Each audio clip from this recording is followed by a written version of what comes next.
ছাত্ৰ ছাত্ৰীক যেতিয়া জ্ঞান বিলোৱা হয় সেই যাতে শুদ্ধ এটা শিক্ষা যাতে লাভ কৰে শিক্ষা জীৱনৰ মেৰুদণ্ড আৰু শিক্ষকৰ নৈতিক দায়িত্ব সন্তানক সুশিক্ষিত কৰি গঢ়ি তোলাটো তেনে ক্ষেত্ৰত এগৰাকী শিক্ষকৰ যিটো শৈক্ষিক মৰ্যাদা থাকে সেই মৰ্যাদা ৰক্ষা কৰি চলাটো প্ৰতিগৰাকী শিক্ষকৰ নৈতিক দায়িত্বৰ ভিতৰত পৰে বুলি আমি বিবেচনা কৰোঁ সপন কুমাৰ মাজে মাজে কবিতাও লিখে মাজে মাজে বৈপ্লৱিক কিছুমান কথাৰো উপস্থাপন হয় আজি যদি আমাৰ মঞ্চত আপোনাৰ লিখা খৰচিত অলপমান কবিতাৰ পংক্তিও আবৃত্তি হয় তেনেহ'লে আমাৰ দৰ্শকে এই কথাটো নিশ্চয় মই এটা কবিতা শুনাব বিচাৰিছোঁ যদি আপুনি কৈছে এই কা আন্দোলনৰ ভৰপূৰ সময় তেতিয়া কিছুমান কবিতা লিখা গৈছিল তাৰ ভিতৰতে এটা কবিতা লিখিছিলোঁ আৰু সেই কবিতাটো অলপমান গাই দিব বিচাৰিছোঁ অসমীয়াৰ আহ্বানৰ মূল্য কবিতাটোৰ নাম অসমীয়াৰ আহ্বানৰ মূল্য যিটো নেকি আমাৰ অলপ আগতে কৈছোঁৱে আমাৰ মহাবিদ্যালয়ৰ পৰা যিটো আমাৰ সামাজিক যিটো মনোভাৱ সেই মনোভাৱটো গঢ় লৈ উঠিছিল মানুহ কিয় সামাজিক হ'ব লাগে সেইটো মানুহৰ মানুহ কিয় সামাজিক হ'ব মানুহটো এনেই সামাজিক প্ৰাণীয়ে হয় যে সমাজত ঘূৰি ফুৰে কিনো দৰকাৰ মানুহ কিয় সামাজিক হ'ব লাগে তাৰ এটা উদাহৰণ মই আজি দিব বিচাৰিছোঁ ডিব্ৰুগড় জিলা সকলোৱে জানে ডিব্ৰুগড় জিলা এখন গাঁও এই গাঁওখনত কি হৈছিল এটা সময়ত খুব কেইবছৰমান আগতে হাইস্কুল শিক্ষান্ত পৰীক্ষাৰ ৰিজাল্ট ঘোষণা কৰা হৈছিল আৰু সেই গাঁওখনত দুজন ছাত্ৰৰ মই উদাহৰণ দিব বিচাৰিছোঁ এই ছাত্ৰ দুজন হৈছে এজনে কি কৰিছিল এজন ছাত্ৰই কৰিছিল যে অসমৰ ভিতৰত যিটো আমাৰ ৰেংক পায় যিটো স্থানপ্ৰাপ্ত ছাত্ৰ হিচাপে তেওঁ নিজকে উপস্থাপন কৰিছিল মানে অসমৰ ভিতৰত তেওঁ ৰেংক পাইছিল এজন ছাত্ৰই আৰু সেই গাঁওখনতে আন এটা মূৰত এজন ছাত্ৰই 3rd ডিভিজনত পাছ কৰিছিল এটা কথা হ'ল সেই দিনটো উলাহ মালহ গাঁওখনত আনন্দ লাগিল সব মানুহ সকলো মানুহ তেওঁ যিজন নেকি ৰেংক প্ৰাপ্ত মানে স্থানপ্ৰাপ্ত যিগৰাকী ছাত্ৰৰ ঘৰত সকলো গ'ল মিঠাই খাবলৈ গ'ল ডাঙৰ ডাঙৰ মিঠাই নিশ্চয় হ'ব ভাল ছাত্ৰ ৰিজাল্ট ভাল কৰিছে আৰু সেই গাঁওখনৰে এজন অতি দুখীয়া ঘৰৰ বুলিয়ে ক'ব লাগিব 3rd ডিভিজন পাছ হৈছে কিন্তু বেচেৰাৰ ঘৰত কিন্তু খবৰ ল'বলৈ বা সেই গাঁওখনৰ মানুহৰ কিন্তু সময় আহৰি নাছিল আৰু এটা সময়ত কি হ'ল যিজন নেকি স্থানপ্ৰাপ্ত ছাত্ৰ সেই ছাত্ৰজন মেধাৱী আছিল মেধা সম্পন্ন ছাত্ৰ যিহেতু বাহিৰলৈ তেওঁ পঢ়িবলৈ গ'ল চাকৰি বাকৰি কৰিলে বাহিৰত খুব সম্ভৱতঃ বিদেশলৈ গ'ল আৰু এটা সময়ত কি হ'ল সেই ছাত্ৰজন ঘৰলৈ নহা হ'ল ঘৰৰ ল'ৰা ঘৰলৈ নহা বুলি যিটো কয় ঘৰৰ ল'ৰা ঘৰলৈ নহা হ'ল আৰু এটা সময়ত কি কৰিলে এই গাঁওখনৰে মাক দেউতাকো বিদ্ৰোহ হ'ল যিটো সময়ত নেকি এই ছাত্ৰজনক লৈ মানুহে খুব গৌৰৱ কৰিছিল আমাৰ গাঁৱৰ ল'ৰা ভাল স্থানপ্ৰাপ্ত ছাত্ৰ সেই হিচাপে গৌৰৱবোধ কৰিছিল কিন্তু যেতিয়া নেকি গাঁওখনৰ বিপদ আহে সেই ল'ৰাজনক বিচাৰিলে কিন্তু গাঁওখনৰ মানুহে নাপায় খুব সম্ভৱতঃ সেই গাঁৱৰ যিগৰাকী 3rd ডিভিজনত পোৱা ল'ৰাজন যদি গাঁৱৰ লাইনৰ খুঁটা এটাও যদি বাগৰি পৰে এই ছাত্ৰজনকে বিচাৰিব লাগিব মানে সেই 3rd ডিভিজন পাছ হোৱা ল'ৰাজনকে বিচাৰে গাঁওখনে বা কাৰোবাৰ অসুখ হৈছে একমাত্ৰ উপায় তেওঁকে বুলি ভাবে যিগৰাকী নেকি 3rd ডিভিজন পাছ হৈছিল এটা সময়ত কি হ'ল তেওঁ বাহিৰত চাকৰি কৰিলে আৰু এটা সময়ত তেওঁ ঘৰলৈ নহা হ'ল যিহেতু মাক দেউতাক ৰোগীয়া অসুখ হ'ল বয়স হ'ল আৰু সেই সময়ত কিন্তু এই যিগৰাকী ছাত্ৰ 3rd ডিভিজনত পাছ হৈছিল তেওঁই কিন্তু সেই তেওঁৰ মাক দেউতাককো কিন্তু চোৱাৰ এটা পৰিৱেশ আহিল গতিকে চাওক মানুহ কিয় সামাজিক হ'ব লাগে অকল মেধা সম্পন্ন হ'লেই নহ'ব আমি চাকৰি বাকৰি ডাঙৰ এটা সপোন লৈ জীয়াই থাকিলেই আশা দেখিলেই নহ'ব আমি মানুহ সামাজিক হ'ব লাগিব আৰু সামাজিক হ'বলৈ যাওঁতে মানুহে বহুতো প্ৰশ্ন কৰে সেইটো প্ৰশ্নৰ নিজেও আমি যিটো উত্তৰ বা প্ৰশ্নৰ সন্মুখীন হওঁ কেতিয়াবা কিয় ইমান সামাজিক কামত ঘূৰি ফুৰা ঘৰুৱা ব্যক্তিত্ব কিছুমান কাম কাজত মন দিয়া এনেকুৱা মন দিব লাগিব মানুহ ব্যক্তিত্ব হ'ব লাগিব কাম কাজ কৰিব লাগিব সময়ৰ খুঁটত নিজকে বিলীন কৰি দিম এটা সময়ত কেনেকৈ কি আগবাঢ়িম ভগৱান আছে ওপৰত আৰু ভগৱানে চাব সেইমতে আগবাঢ়ি যাম নিজকে আৰু সেই বুলি ভাবিছোঁ দৰ্শকসকল আচলতে উচ্চ শিক্ষিত হ'লেই যে তেওঁ এগৰাকী ভাল মানুহ হ'ব তেনেধৰণৰ নহয় উচ্চ শিক্ষিত নোহোৱাকৈ এনে কিছুমান অৰ্ধশিক্ষিত বা যিসকলক এছামে হয়তো জধামূৰ্খ বুলি কয় অপদাৰ্থ বুলি কয় বা তেখেতসকলক মানুহ হোৱাৰ যোগ্য বুলিয়েই বিবেচনা নকৰে তেনেধৰণৰ ব্যক্তিখিনি কিন্তু সমাজৰ মূল চালিকা শক্তি হিচাপে চলি আছে যদি আপোনালোকে মোৰ কথাটোৰ অনুধাৱন কৰে তেনেহ'লে বুজিব পাৰিব আজি যদি আপুনি ভালদৰে আপোনালোকৰ গাঁওখনত চাই দেখিব সেইসকল ল'ৰা বা ছোৱালীয়ে গাঁওখনৰ যিকোনো এটা কামত আগভাগ লৈছে আৰু গাঁওখনৰ কামখিনিক ধুনীয়াকৈ আগবঢ়াই লৈ সম্পূৰ্ণ কৰিছে গাঁওখনৰ সুনাম ৰক্ষা কৰিছে যিসকলে মেধা সম্পন্ন উচ্চ শিক্ষিত হৈ বাহিৰত পঢ়িবলৈ গৈ নিজৰ মাক দেউতাক তথা অঞ্চলৰ নাম গৌৰৱ উজ্জ্বল কৰিবৰ কাৰণে তেখেতসকলে পঢ়া শুনা কৰিছে এটা সময়ত তেওঁলোকে চাকৰি বাকৰি কৰি বাহিৰতে থাকে আৰু নিজৰ গাঁওখনটো দূৰৰ কথা নিজৰ পৰিয়ালৰ মাক দেউতাক বা পৰিয়ালৰ পৰিজনৰ লগতো সাক্ষাৎ কৰিবলৈ তেওঁলোকৰ যথোপযুক্ত সময় নাথাকে গতিকে তেওঁলোকৰ পৰা কি আশা কৰিব পাৰে তেওঁলোকে ব্যক্তিকেন্দ্ৰিক হৈ ব্যক্তিৰ জীৱনক কেনেদৰে প্ৰতিষ্ঠিত কৰিব পাৰি তাৰ কাৰণে কাম কৰে অন্য কিন্তু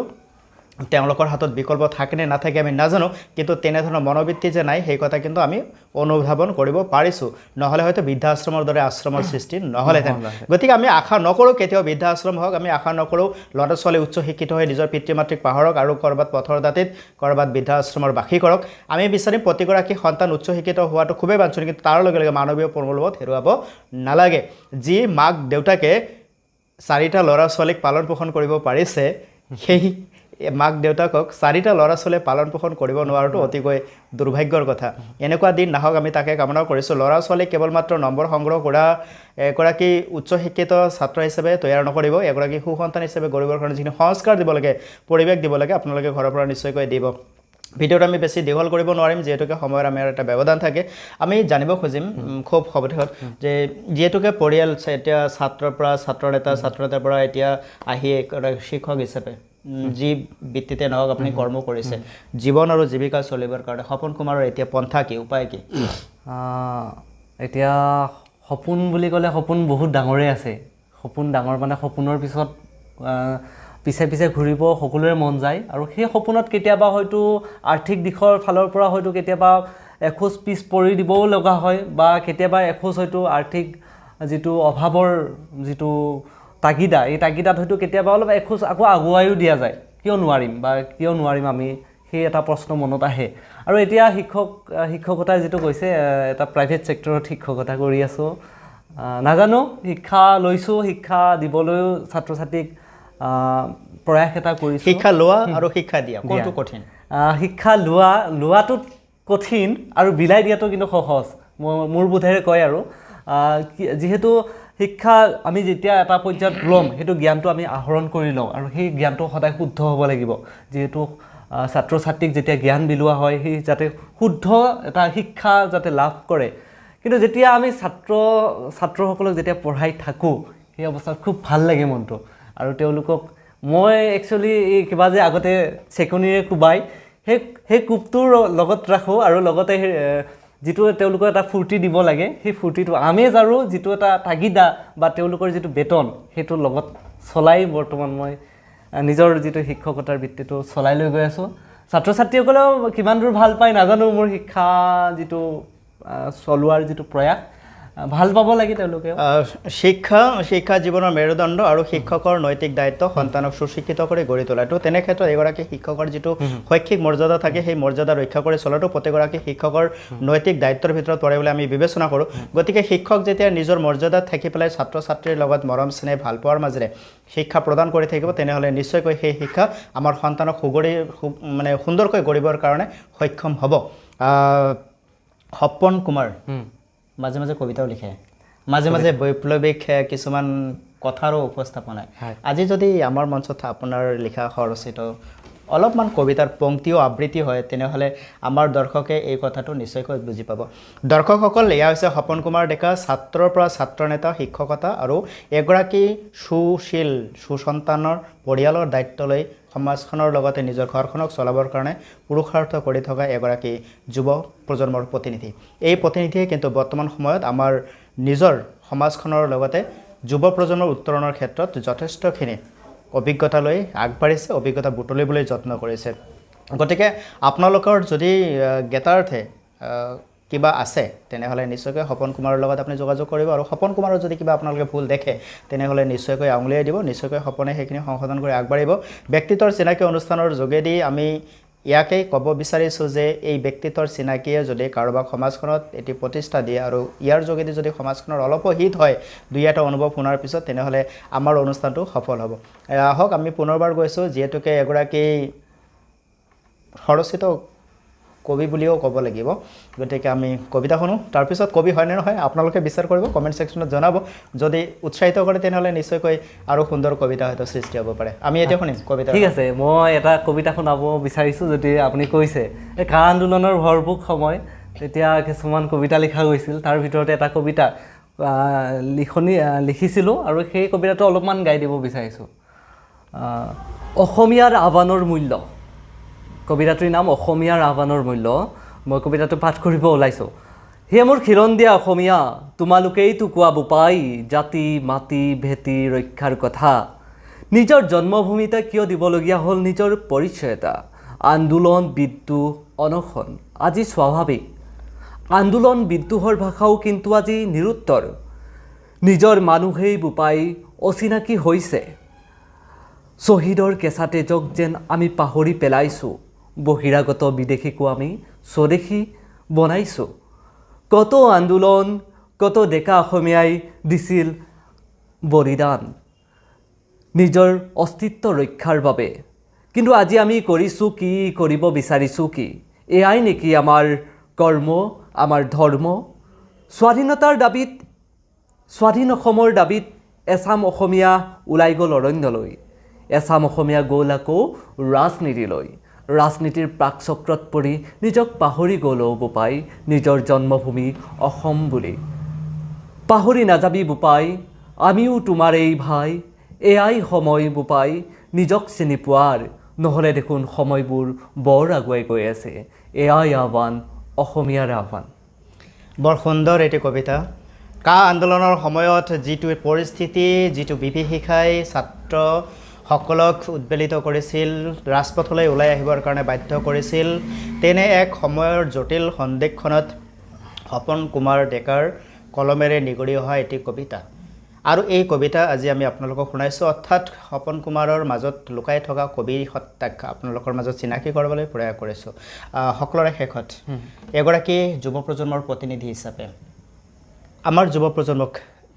এনেকুৱা কি এটা দিশৰ পৰামৰ্শ দিব যিটো দিশ এৰাই চলিলে যুৱ প্ৰজন্মৰ ভৱিষ্যত জীৱন সুন্দৰ আৰু খুব সুন্দৰকৈ নিৰ্মাণ হ'ব মই এইটো কথা ক'ব যোৱাৰ আগতে ক'ব বিচাৰিছোঁ বৰ্তমান ক্ষেত্ৰখন বৰ এটা ভয়াৱহ ক্ষেত্ৰ হৈ পৰিছে যিটো সমাজৰ যিটো ক্ষেত্ৰখন সঁচাই ভয়াৱহ কাৰণ উঠি অহা যুৱ প্ৰজন্ম হয় 20% ভাল হৈছে কিন্তু 80% বা 80% কিন্তু ল'ৰা ছোৱালী বিপথে পৰিচালিত হোৱাৰ এটা প্ৰয়াস গঢ়ি তুলিছে আৰু সেই প্ৰয়াসটো বা তেওঁলোকৰ যি বিপথে পৰিচালিত হৈছে এই বিফলে পৰিচালিত হোৱাৰ পৰিৱেশটো আমি নিজেও দেখা পাইছোঁ আৰু দেখা পাই সেই অনুধাৱন কৰিয়ে আমি কথাটো কৈছোঁ যে 20% ছাকচেছ হৈছে ল'ৰা ছোৱালী ছাকচেছ হৈছে আৰু তেওঁলোক এনেকুৱাকৈ ছাকচেছ হৈছে যে সমাজৰ কিবা এটা কৰিবলৈকে তেওঁলোকে ছাকচেছ হৈছে আৰু কিন্তু যিটো 80% কৈছোঁ এই 80%টো কিন্তু বৰ্তমান বিপথে পৰিচালিত হোৱাৰ এটা আমি মাধ্যম হিচাপে আমি ক'বলৈ গ'লে মোৰ কথা ক'ব লাগিব এক হৈছে মটৰ চাইকেল বা বাইক যিখন আমি বাইকখন দিওঁ মটৰ চাইকেল এই মটৰ দি হৈছে মটৰ আৰু হৈছে মোবাইল মেইন পইণ্টটো হৈছে মোবাইল এই তিনিটা যদি আমি আঁতৰাই ৰাখিব পাৰোঁ তেতিয়াহ'লে নিশ্চয় সমাজখন ভাল হ'ব সুন্দৰ হ'ব সমাজৰ হিতৰ বাবে কাম কৰা ল'ৰা ছোৱালী আগ্ৰহী হ'ব এতিয়া চাব আমি শিক্ষাৰ কথা কওঁ শিক্ষাৰ কথা যেতিয়াই আহে আমি মানুহে কি কৰোঁ আমি দেখি শিকোঁ শুনি শিকোঁ আৰু লিখি শিকোঁ দেখি যিটো শিকাৰ যিটো পৰিৱেশ আগৰ যিটো পৰিৱেশ আছিল সিহঁতৰ ল'ৰাজনে পঢ়ি আছে তুমিও পঢ়া বা সিহঁতৰ ল'ৰাজনে ভাল এটা স্থান পাইছে তুমিও পাব লাগিব যিটো পাব লাগিব যাক দেখি নেকি আমি শিকিম সেই শিকাৰ পৰিৱেশটো ক'ৰবাত পাৰ্চেণ্ট হিচাপত যেতিয়া কম হৈ আহিছে এই বেয়াৰ পৰিৱেশটো চোৱাৰ উপক্ৰমটো কিন্তু মানুহৰ বেছি হৈছে আৰু তাৰ কাৰণে নৱপ্ৰজন্ম বিপথে পৰিচালিত হোৱা বুলি মই ক'ব লাগিব মই বা বেলেগ 10জনেও ক'ব কাৰণ কিয় মানুহে যেতিয়া দেখি শিকিব ল'ৰাজন কাৰোবাক যিহেতু এটা চাইফালেহে শিকিব গতিকে সেই চাই থকা ব্যক্তিজন কি কৰ্ম কৰি আছে তেওঁ ভালেই কৰি আছে নে আচলতে তেওঁ বেয়া কৰি আছে বেয়াখিনি যদি তেওঁ কৰি আছে নিশ্চয় সেই দেখি বেয়াখিনি শিকিব যদি তেওঁ যিগৰাকীক চাই আছে সেইগৰাকী যদি ভাল কিবা কৰি আছে তেওঁ নিশ্চয় ভালখিনি গ্ৰহণ কৰিব গতিকে এই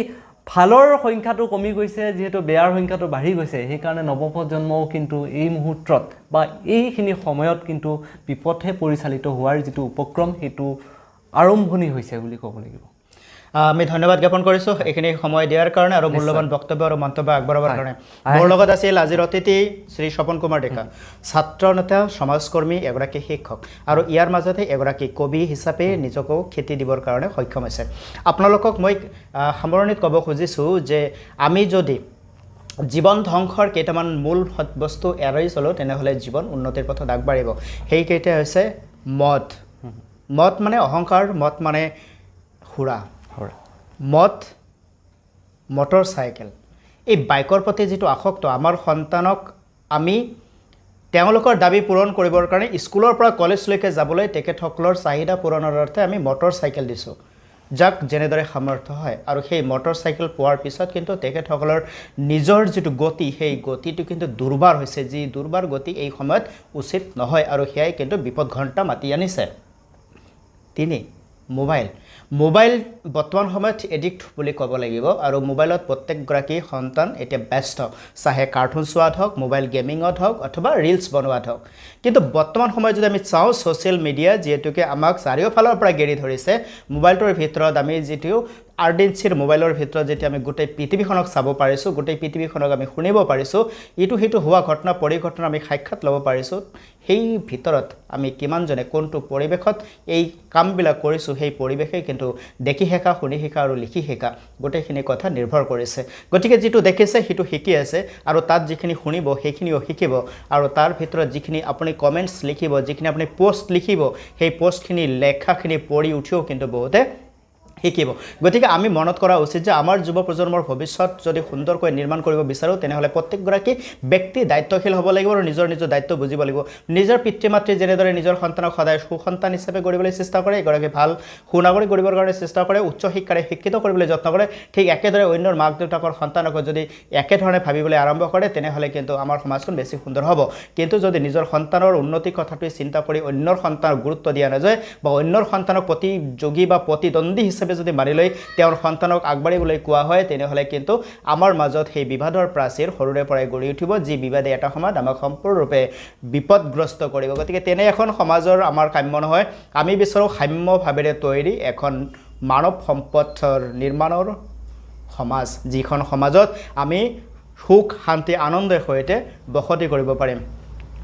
পুনৰ ব্যক্তিত্বৰ চিনাকি অনুষ্ঠানটোলৈকে আমি আপোনালোকক ইমান সময়ত ভিডিঅ'টো চোৱাৰ বাবে ধন্যবাদ আৰু কৃতজ্ঞতা জ্ঞাপন কৰিছোঁ আপোনাৰ যাত্ৰা জয়যাত্ৰা হওক সপন কুমাৰৰ সপন